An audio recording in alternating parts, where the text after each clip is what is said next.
بسم اللہ الرحمن الرحیم۔ السلام علیکم۔ جادوگروں کے مقابلے میں حضرت موسیٰ علیہ السلام کی کامیابی کے بعد بنی اسرائیل کے بہت سے گروہ ان پر ایمان لے آئے اور کافی سارے لوگ حضرت موسیٰ علیہ السلام کے حامی اور طرفدار بن گئے۔ اس کے بعد بنی اسرائیل اور فرعونیوں کے درمیان آپس میں کشمکش رہتی۔ فرعونی ہمیشہ بنی اسرائیل پر ظلم و ستم کرتے رہتے۔ حضرت موسیٰ علیہ السلام اپنے حامیوں کو ہمیشہ صبر و حمد کی دعوت دیتے اور انہیں ہمیشہ غیب سے امداد الہی کی یاد دلاتے رہتے اور انہیں خوشخبری سناتے کہ وہ لوگ بہت جلد زمین کے وارث بن جائیں گے۔ فرعونیوں پر مختلف قسم کی آفتیں اور بلائیں نازل ہونے کی آزمائشوں کی 7 قسمیں تھیں، جن کا تذکرہ سورہ اعراف کی آیت نمبر 130 سے 133 میں یوں ملتا ہے: پھر ہم نے اہل فرعون کو قحط کے چند سالوں اور میووں کے نقصان سے عذاب کی گرفت میں لے لیا تاکہ وہ نصیحت حاصل کریں۔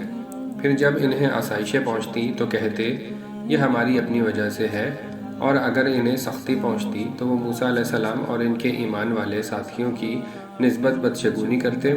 خبردار، ان کا شگون یعنی شامت اعمال تو اللہ ہی کے پاس ہے، مگر ان میں سے اکثر لوگ علم نہیں رکھتے۔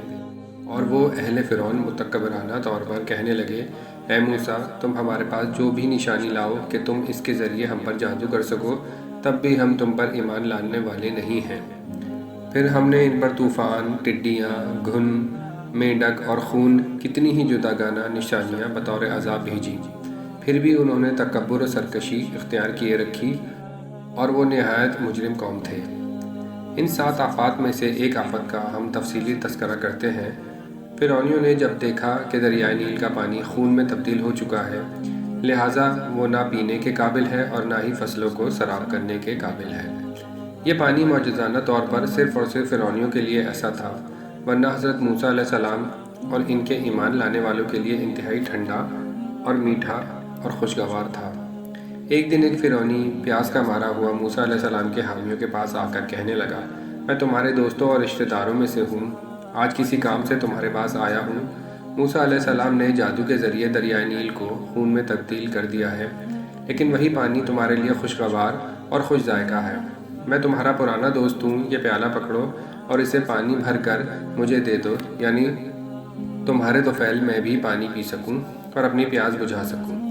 موسیٰ علیہ السلام کے حامی نے اسے ہاں میں جواب دیا اور پیالہ لیا اور اسے دریائے نیل سے بھرا، اس میں سے آدھا خود پیا اور باقی فرعونی کو دے دیا۔ یہ پانی صاف ہے، اسے پی لو، لیکن جو ہی پیالہ اس کے ہاتھ میں گیا تو اس کا پانی خون میں تبدیل ہو گیا۔ فرعونی نے جب یہ صورتحال دیکھی تو غصے سے آگ بگولا ہو گیا۔ کچھ دیر کے بعد جب اس کا غصہ ٹھنڈا ہوا تو اس نے حامی سے کہا: میں اس بدبختی سے کیسے نکل سکتا ہوں؟ حامی نے کہا: فرعون کی پیروی کرنا چھوڑ کر موسیٰ علیہ السلام کی صف میں آ جاؤ۔ فرعونی نے کہا: میرے اندر یہ صلاحیت نہیں ہے، تم میرے لیے دعا کرو کہ مجھے بھی ایسی توفیق حاصل ہو جائے۔ حامی نے اس کے لیے بہت دعائیں کی، آخرکار اس کی دعا قبول ہوئی اور فرعونی حضرت موسیٰ علیہ السلام پر ایمان لے آیا۔ جب وہ ایمان لا چکا تھا تو اس کے لیے وہی پانی ٹھنڈا اور خوشگوار ہو گیا۔ اس نے پانی پیا اور کہا: چونکہ میں نے انسانوں کے خدا کا عطا شدہ شربت پیا ہے، خدا کی جانب سے میرے اندر ایمان کا چشمہ جاری ہو گیا ہے، بس اس کے بعد مادی پانی کی میرے لیے کوئی اہمیت نہیں رہی۔ ہم امید کرتے ہیں کہ آج کی یہ ویڈیو آپ کو اچھی لگی ہوگی، تو اسے لائک اور سبسکرائب ضرور کیجیے گا۔